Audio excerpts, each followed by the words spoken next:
NFL Notes Jaguars let Bortles change some plays at last.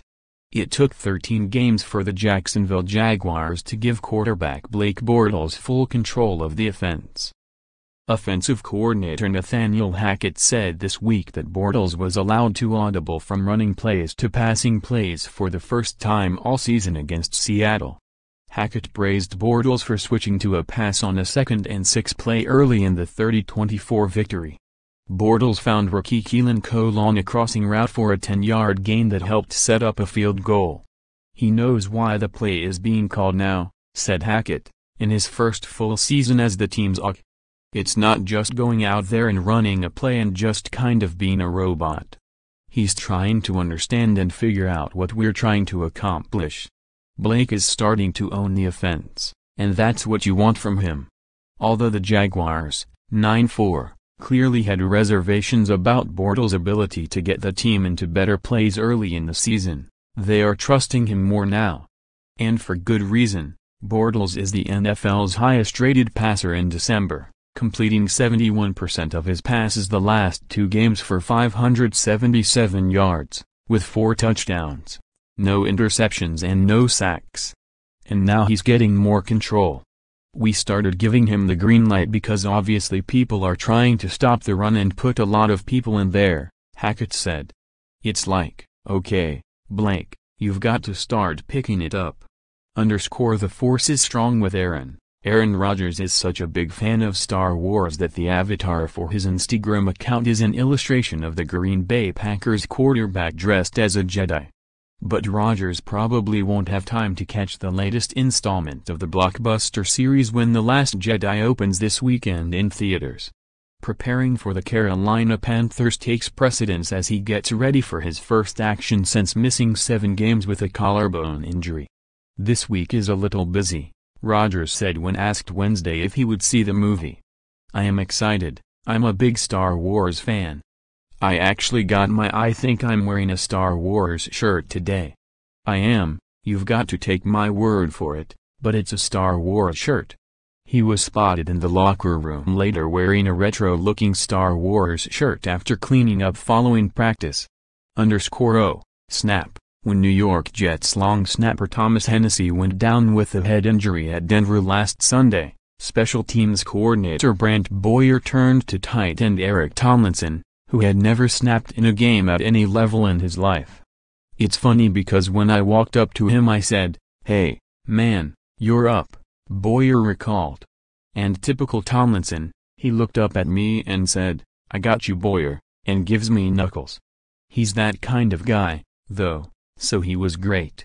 The 25-year-old Tomlinson ended up launching 7 snaps to punter Lachlan Edwards in the Jets' 23-0 loss to the Broncos.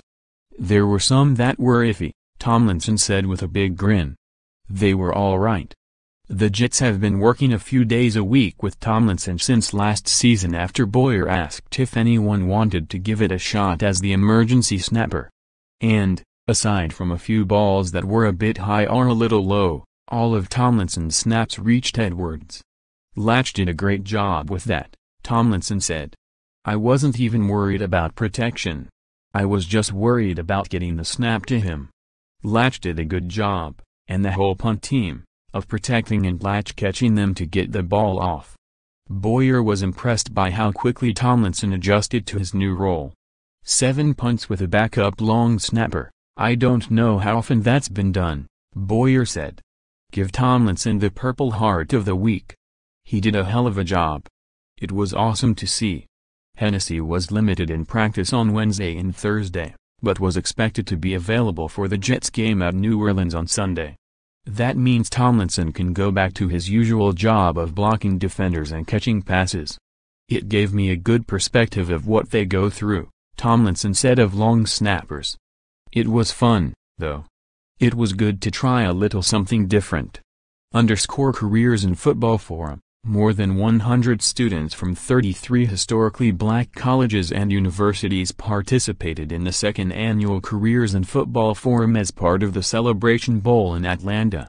The Careers in Football Forum is an extension of the NFL's broader partnership with the HBCUs.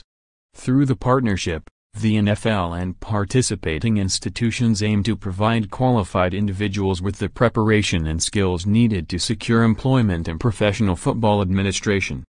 It is imperative for the future of football that there is a sustainable pipeline of qualified, well-educated candidates to fill the many positions that make our great game so successful, says Troy Vincent, NFL Executive Vice President of Football Operations and a former pro player. Our partnership with HBCUs is aimed at equipping and providing networking opportunities to those who have a passion to pursue a career in football. The forum featured panel discussions with NFL leadership and club executives, mock interviews facilitated by NFL human resources personnel, and skill-building workshops. Once again, the Mid-Eastern Athletic Conference is honored to partner with the NFL to provide opportunities for our students during the week of the Celebration Bowl, Meek Commissioner Dr. Dennis E. Thomas said. Having the opportunity to network with NFL front office, human resource and team personnel who have walked in the same shoes as our current student athletes is invaluable, and an experience that should mold them as they achieve their professional goals. The Southwestern Athletic Conference also took part. There are 23 Meek and SWAC institutions. Everybody can vote. The Dolphins have every player on the roster registered as a voter. The initiative started in June when the Dolphins hosted Martin Luther King III and Bill Wachtel of the Drum Major Institute at practice to start the voter registration process. Such voter registration success comes on the heels of an announcement by team owner Stephen Ross and Dolphins players of the creation of a yearly fund for advocacy and social justice programs. The fund will provide financial support and amplify programs centered on community engagement, education and justice reform. I salute the Miami Dolphins for their leadership in realizing upon my father's dream of a society where all Americans can and do vote, said King III. Today, we celebrate the fact that every player on the Dolphins roster is a registered voter. What makes this truly special is that this voter registration effort, which was begun by Kenny Stills, has been spreading throughout the NFL and other sports leagues. As my father often said, that short step into the voting booth is the longest stride for democracy. _at Pro Football writer Barry Wilner and sports writers Dennis Voshik Jr., Mark Long and Generosi Armas contributed.